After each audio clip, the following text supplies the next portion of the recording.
Ladies and gentlemen, welcome once again to the Student of the Game. I am Kyle Nash, the Student of the Game, and listen, if you're here, chances are you like talking sport, a very special edition of the Student of the Game podcast. I'm breaking this one out in particular because I know we're going to be talking some Falcons throughout this week with the NFC South preview and all that stuff, but it's not every day I get a guy that's going to a camp to talk about one of these things, so I want to get him some extra special attention over and above the fact I've been working with this dude for years now at the three-point conversion. You know him as Controversy Raphael Haynes. I call him Contra to come in the building. Either way, here he is talking some Falcons with me here tonight. Raphael Haynes, three-point conversion. What's going on, Contra?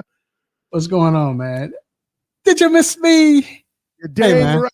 There it is. Because you know I was going to ask for the line if you didn't drop it. Yeah, man. Hey, I just need some of the energy you have. Can I have some of that energy? Because I am. If you all don't know, Kyle can tell you and I'll be honest. Yes, I've had certain people cover camp for us. I think Kyle covered camp for us. Mm-hmm. Other people cover training camp for us, but this is my first year where I'm actually doing it. I'm not just behind the scenes. When I say it is tiring, it's tiring. The different times, getting up, like I had to get up today at 6 to be there. So every camp is like an hour and a half. I thought it was just me. First, I thought it was just Kyle, but starting to talk to people who in training camp with their team, covering their teams, and it's usually an hour and a half. So I got to do it all over again tomorrow morning. I love it, but it's just tiring, So, yeah, the piece behind the camera. Yeah, the piece behind the camera that people may not understand, with the media life and all that. And if you don't care, that's fine. But just to let you know, like when the hour and a half of camp is over, there's still work to be done. There's still pieces to be written. There's still video and audio to be disseminated to bring you guys the package that you're looking for to get your latest up-to-date stuff. And then, oh, by the way, you're looking for immediate updates via Twitter as well, which, by the way, I know you're going to get plenty of that from Raphael Haynes as well. What is it? At 3PCNVRSN, something like that? 3PTCNVRSN. I was so close. I forgot that T. But I'm going to change it. I'm going to put it on my I'm going to change it so people can see that.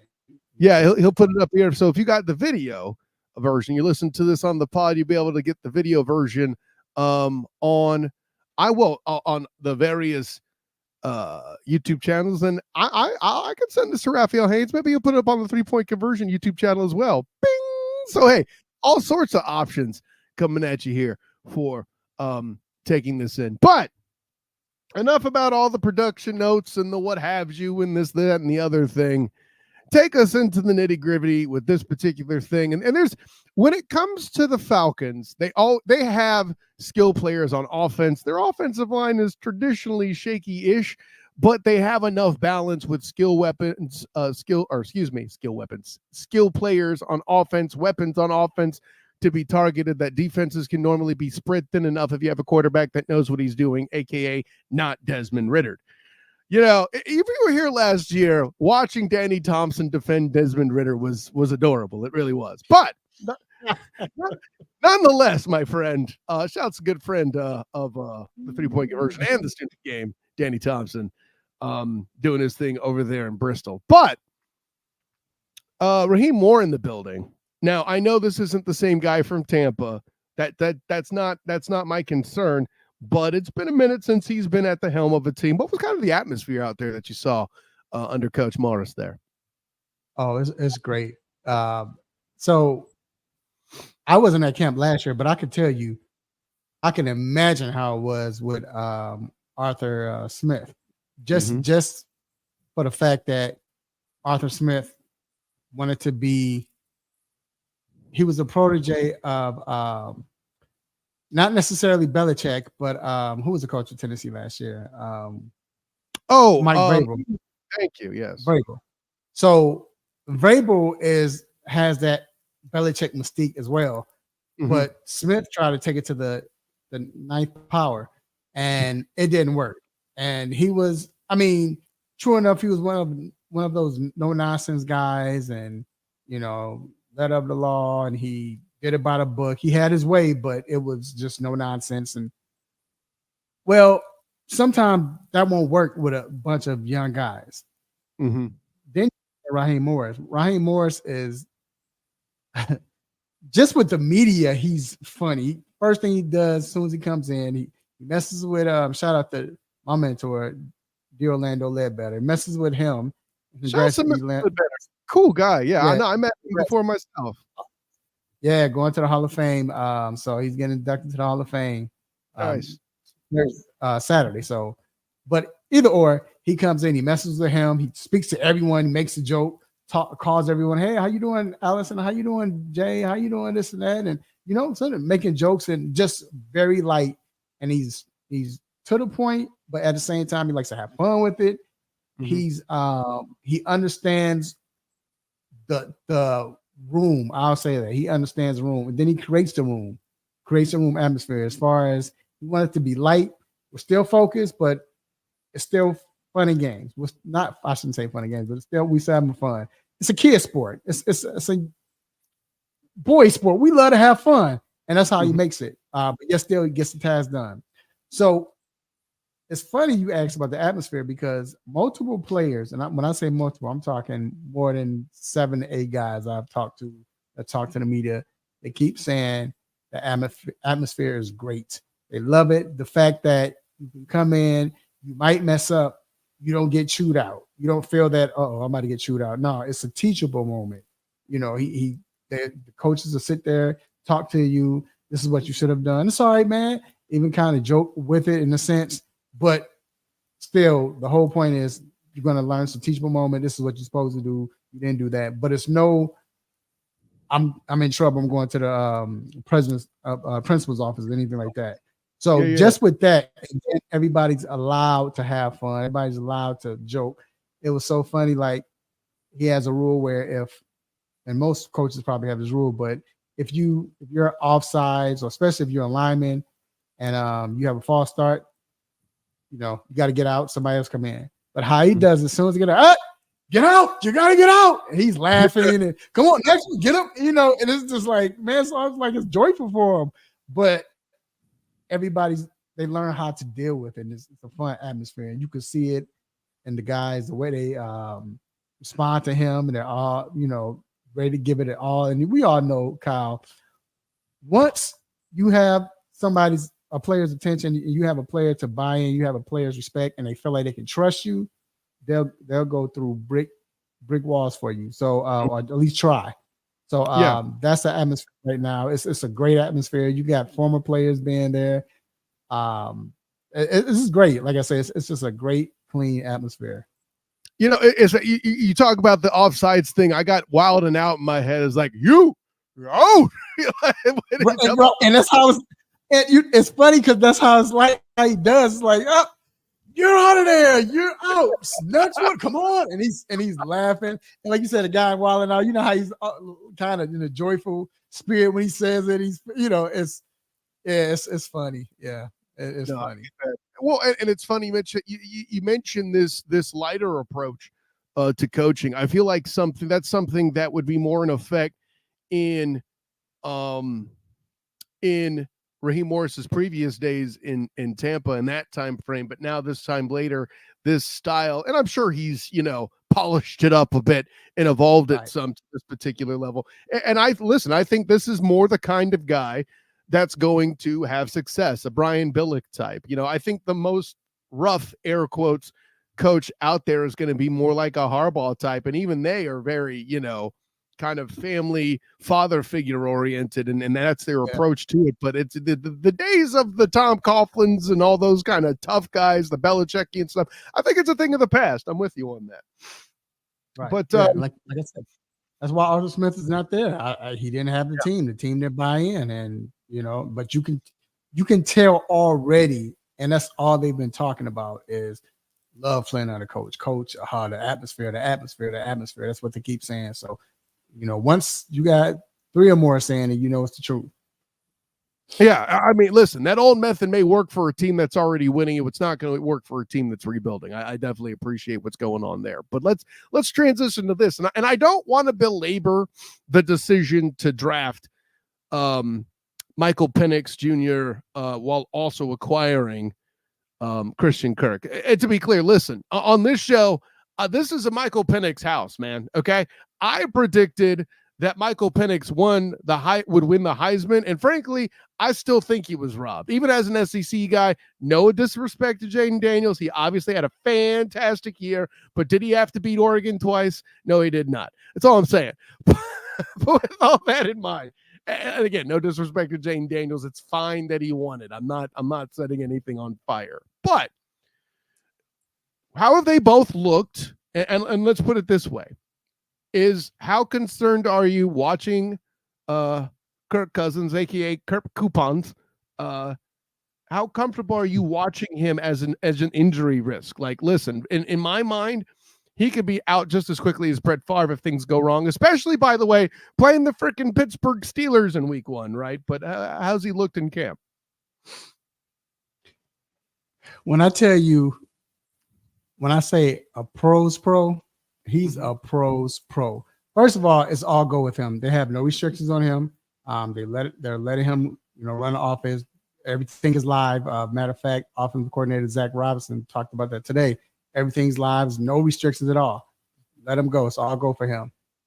And when I say he's looked very nothing but exceptional, it's amazing. I mean, the one thing we do get on Kirk Cousins for, what he's known for, and it's follow him, is because, and maybe, it's good reasons, but for obvious reasons, I should say, is the fact that he can't win the big game, turnovers or what have you. But let's make note of this. Let's keep it real. We tell the truth and shame the devil. One thing about Kirk Cousins his whole career, he knows how to sling that rock. He knows how to throw the ball. He knows how to go ahead and get numbers. He's going to get you down the field. He's going to get you touchdowns or what have you.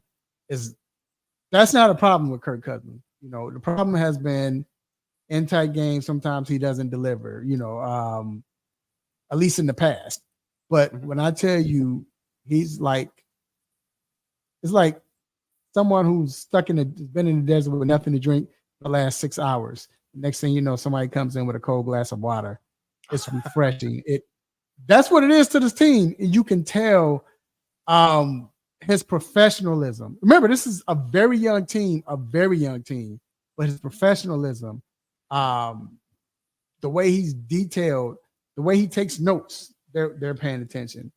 The way he helps everyone, including Michael Penix. He's helping the defensive guys. Defensive guys are coming to him asking him questions.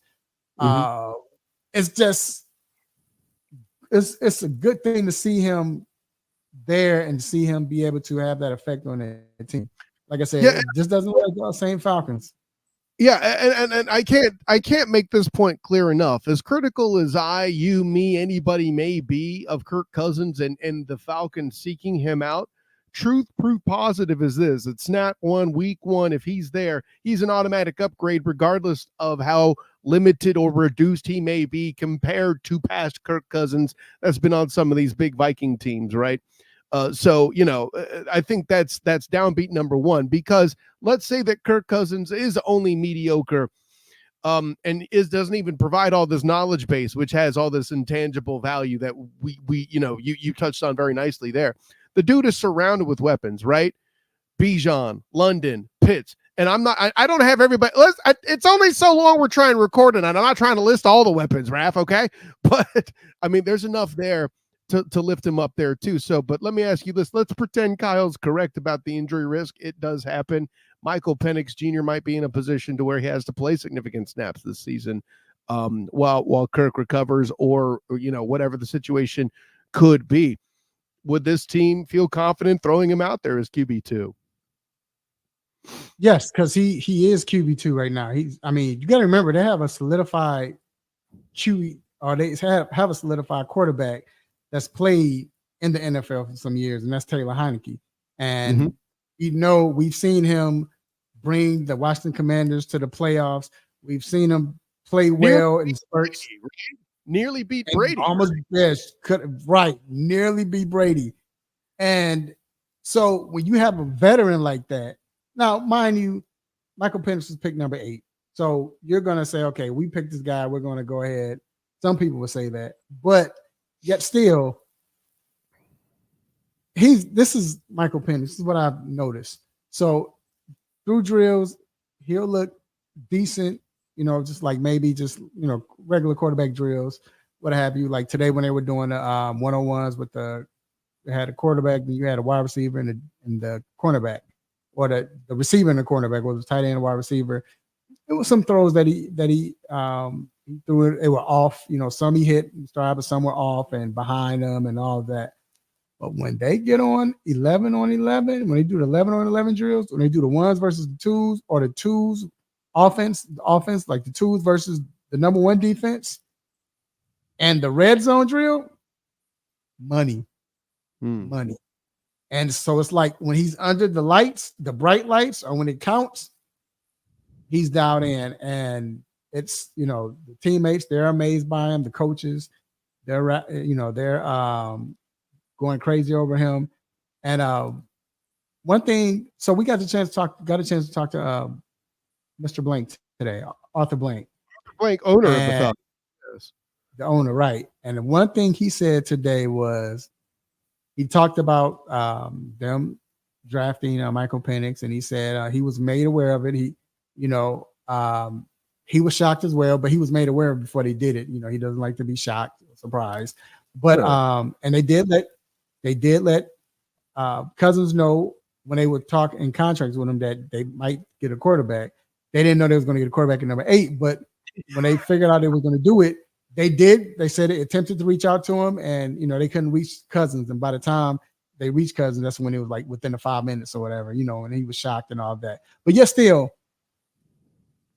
Arthur Blank said it, Coach Raheem said it, Coach Zach Robinson said it today as well. They all said that it's time where, especially in the past where they had that, we didn't have a quarterback after Matt Ryan. And, it went through that lapse where, they were looking for a quarterback. Same thing when Vic left. You had Joey Harrington, you had Matt Schaub, until then you draft Matt Ryan. But they're saying that, this is what Arthur Blank said. He said that this pick, he's happy with it because now they know they have somebody waiting in the wings. So it's not that, okay, we have to wait another 2 or 3 years. No, we got somebody right now. He said, let's be honest, Kirk is 36 years old. He said, I know how it is when you get old. I'm old. He's like, but you just never know. He's like, so he said that, but you want to have a quarterback, right there. And he said they feel like they have the best pick. He mentioned this, and I love his knowledge of the game. You don't think owners know the game like this, or they really pay attention. He stated Jordan Love. He said, you look how the Packers did. Everybody thought the Packers was crazy when they picked up Jordan Love, but you see what happened. And then next thing you look at them now. Now he just got this big contract, and he was saying the same thing about, Bob Penix. He said he's glad that they didn't listen to the media, that they don't do what everyone else does, and that they know how to make their own decisions. He said they're happy with the decision, and I believe them. Yeah, no, and obviously to avoid the QB drought was a big. I think everybody who's analyzed the pick will acknowledge that that's a positive in the scenario. I don't think anybody's going to argue that. But yeah, no, listen, it looks like at least at this portion of camp they're going to be solid there. I have no problem figuring out they're going to put up points here. I mean, in my notes here, I have let's just say I have the Falcons threatening double-digit wins.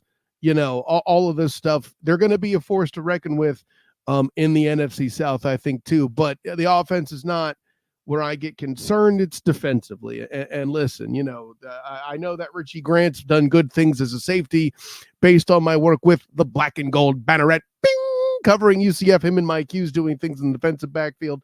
But walk me through the rest of this squad and on defense and what gets you excited and what, for example, if they got to try to put away Baker and the Bucks, who's going to be responsible for making that happen? Right. And I think the difference in this defense is you got to remember Raheem Morris's his defense is usually flying around.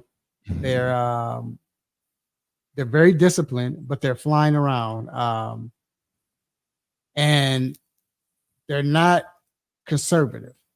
They're going to play, whether it's blitzing, whether it's the secondary or what have you, but they're, it's just not going to be your basic just defense. And we're just going to, okay, make sure you go here. He's going to give them free range, and that's how it is. And you can see that happening now. I predict a big year for AJ Terrell. I think AJ Terrell and Hughes, I think they will benefit the most.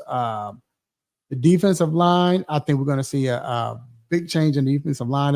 That's always been their Achilles heel for for a while. Besides Grady Jarrett, ever since the Super Bowl year, they've just not been the same. Nor either has Vic Beasley been the same. I mean, well, he was in Las Vegas for the XFL 3.0. It wasn't all that in the bag of chips even there. But I digress. Yeah, and they actually I'm looking now. They just picked up the linebacker, James Smith-Williams. I think came from Carolina. He's able to do everything, so it's not just, okay, we're going to line you up and you're going to blitz the quarterback or you're going to rush the quarterback. You can rush the quarterback. You can play back. You can play in zone. But he's so talented, they're going to be using him in different spots, So they have a few pieces to work with, but Raheem Moore's defense, like, it fits what they have. Like I said, this is a young team, young defense. Besides Grady Jarrett, who looks like he's getting back to par. He was out all year with that. Let's just put off to the side. That's a big comeback for them. Very big comeback. But yeah, man, this defense, it like you're saying, they've been looking pretty good. They got a couple of young cornerbacks, and so they look good. But right now, it's easy to say that because, I mean, it's training camp. Like today was the first day in pass, Right. And might I add, it was a small skirmish, but hey, we little fight. It didn't turn into nothing big, but it was as coach said, you're gonna see that. That's expected. So these things happen. But again, yeah. But again, like I said, it's going to be one of those things where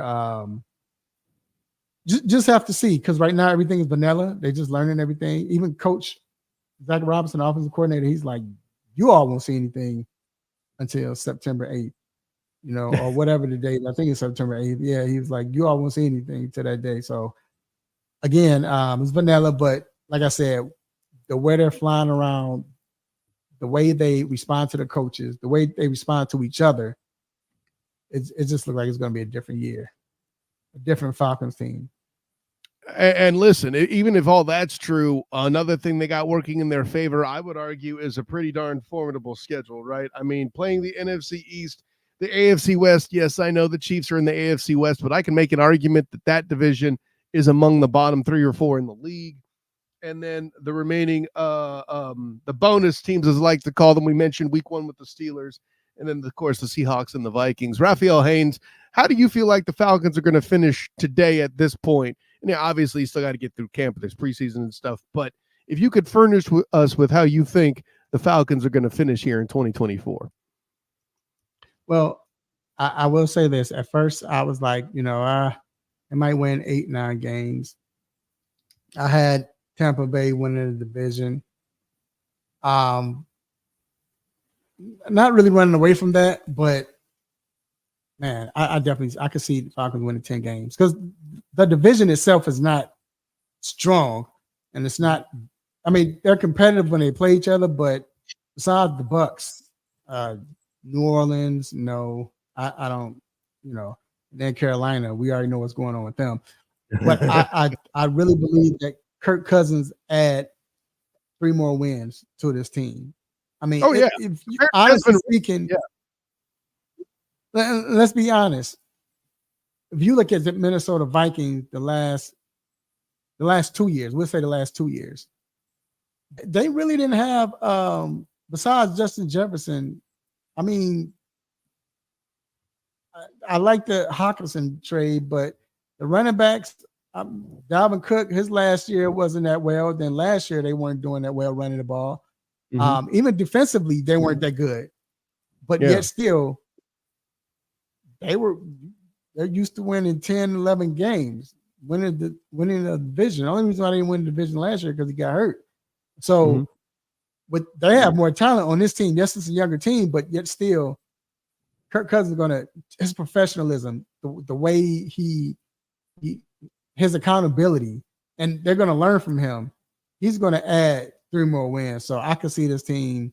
And I think last year, what they win 8 games last year, 7 to 8 games last year. Yeah, so I can see them winning at least 10 games, 10, if not 11. I mean, but again, that's, if you don't have a quarterback, and if you get a quarterback that's good, he's gonna bring wins. And we all know, even though my good friend Danny Thompson was trying to take up for Ritter, we all know they didn't have anybody at quarterback last year.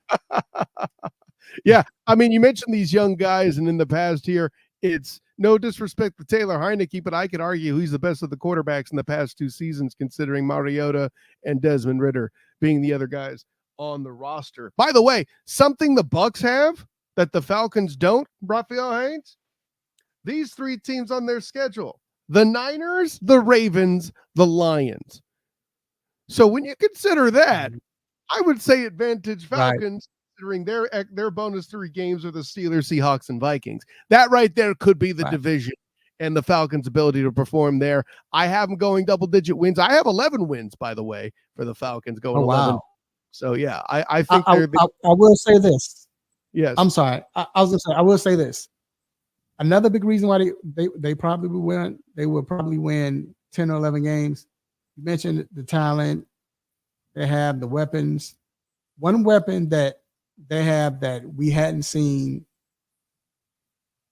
jump out and play up to his potential, except for the first year, is Kyle Pitts. Right. He's been stellar. I mean, stellar in training camp. And I'm not even just talking right. And I'm not even just talking about pass catching, blocking. They're making that a point of emphasis. And he has the talent, he can do it. And again, when you have the right coaches and the right players around you, hey, the sky's the limit, especially with someone that as much talent as he has. So I see Kyle Pitts having a big year this year, but he looks good this year. He looks good. Okay, so Kyle Pitts about to become Kyle Hits. I can't front on that. Hey, listen, at the end of the day, I got sick of being negative Nancy to Danny Thompson and our boy Ab Staley at the 3-point conversion. Bing! But hey, listen, finally predictions of the Falcons winning the division just might finally come true. 2 years later, maybe, but nonetheless, it looks like we're getting there, and it could be due to the coupons and Penix combination there. Hopefully, listen, I wish for no quarterback to get hurt, so hopefully it's just Cousins. We'll see what happens throughout the year. Obviously, the football's still got to be played. But Raphael Haynes, tell the world where you can be found, my dude. Hey, first of all, thank you for having me, Kyle. You can always find me on social media at the 3-point conversion. You see it there. We're on Instagram. We're even on TikTok. Instagram, TikTok, Facebook, YouTube, Twitter. We're all over. Always have videos and updates and so much. With Mr. Blank was on, or is on rather, the 3-point conversion YouTube channel, right? Bing! Yes, so yes, it is. Yep. Got it with a bing. And right. And then also, so I've changed it, Kyle. So you can so if you look for me on social media, so on Twitter and Instagram, it's Ra Haynes. So it's RA then HAYNES at RAHAYNES and underscore at the end. So that's where you can find me. No more Mr. Controversy. Look, I won't say professional. I just had to change it because you know what, Kyle? When you're at the Super Bowl doing Radio Row and I introduce myself, hello, what's going on, your man, Mr. Controversy? Did you? And they looking like, controversy? Why are you? What? No, it's not because of that reason. No, I'm not going to stir up controversy as far as trying to find out who you got pregnant or if you not that. They were like, okay. So I had to change that. So it's like, you know what? Now on my show, you can find the show. And I appreciate Kyle for sharing. Like I said, it's a podcast, so you don't have to watch my show live. You can watch it as a podcast, listen to it. You know, and people watch my show. You can do the same for Kyle Nash, but it's on Wednesday nights. We go live streaming at 7 o'clock. But I missed some controversy on there. That's never gonna. That's what it is. You know, that's what it is. But remember, but he's not Black Jerry Springer. It's not that kind of controversy. That's not what we're doing here. No. But yeah, man. And like I said, you can just find us and find my work, find us where go to 3pointconversion.com. You'll see, probably see Kyle's article there soon. And also go to our iHeartRadio station, the 3-Point Conversion radio station, where Kyle, you'll see his shows on there, Duval Dive, and you got the 3-Point Conversion Sports Lounge. So yeah, man, we got a lot going on, and this is a good time to be a fan and be a part of the 3-Point Conversion because we're moving in the right direction. Hey, yeah, man, listen, this isn't just about some article Kyle's going to drop. The team is going to be throwing out some the division predictions here very shortly. Those things are not written in crayon. Trust me, I'm still answering questions about something Ab Stanley didn't like that I wrote a while back. It's a whole thing. I'm joking, obviously. Just my dude Ab, of course. But yeah, man, great to have you in. Always a good time. I know we're kind of breaking you out from the herd. That's how much I want to get this episode in with you, man. So thanks for jumping in. An honor, joy, and privilege, of course, to talk to Raphael Haynes. Of course, I am Kyle Nash, the student of the game. You can find me on Twitter, Instagram, and Threads at the SOTG. Find me on Facebook as the student of the game. Check out my writings on the 3-Point Conversion, Jaguars on SI, and the Black and Gold Banneret. Also, check out my work with podcasting. Obviously, here's Student of the Game podcast, but as well, the Duval Dive typically drops on Fridays at 11 a.m. This week, we did 11 on Thursday because listen, Travin's been hitting a lot of camp too. We had some updates to get in. Maybe get some of the panic off the ledge from all you people freaking out about Trevor entirely too soon. But maybe I'm editorializing there. I don't know. Also, check out my work on the Night Shift podcast. That is the UCF Black and Gold Banneret staff podcast there. That's going to be dropping a lot more as well. Media Day is taking place here in Orlando with the team, so there's going to be a lot of content free flowing from Black and Gold Banneret Night Shift podcast, YouTube channel, all that. Just a whole lot of crazy stuff going on. So with all that in mind, special thanks, of course, to my friend Controversy, Raphael Haynes. Contra, just for jumping in. I know you're not Controversy anymore, but in my heart, you'll always stir up controversy. I'm still Controversy. I know I'm that. Like I said, I just have to change the name when they see it so they don't look. Because when I do Radio Row, it's still going to be Mr. Controversy because it's the 3-Point Conversion Sports Lounge. Always, that's in me. That's in me. Just like you student of the game, that'll never leave you. Mr. Controversy, that's me. There it goes. So for Controversy, Raphael Haynes, I am Kyle Nash, the student of the game. Until next time, everyone, class dismissed.